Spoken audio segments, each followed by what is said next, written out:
CM చంద్రబాబుపై మాజీ మంత్రి అంబటి రాంబాబు చేసిన అనుచిత వ్యాఖ్యలపై సినిమాటోగ్రఫీ మంత్రి కందుల దుర్గేష్ తీవ్ర స్థాయిలో ధ్వజమెత్తారు. ముఖ్యమంత్రి జోలికొస్తే సహించం, తాట తీస్తాం.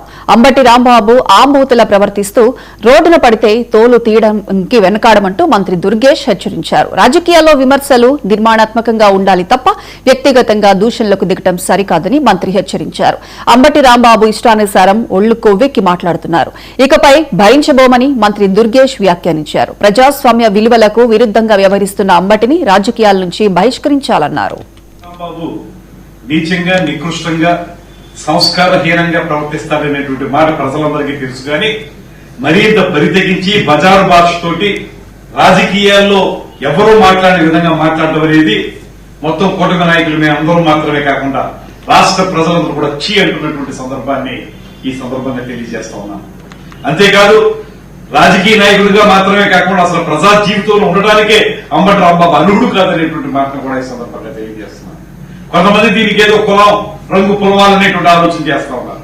వాళ్ళందరూ కూడా తెలియజేస్తా ఉన్నాను, మన ఇంట్లో తల్లి, తండ్రి, మన ఇంట్లో చెల్లి, వీళ్ళందరినీ ఎవరైనా దూషిస్తే మనం ఎంతవరకు దాన్ని సహించగలుగుతాం.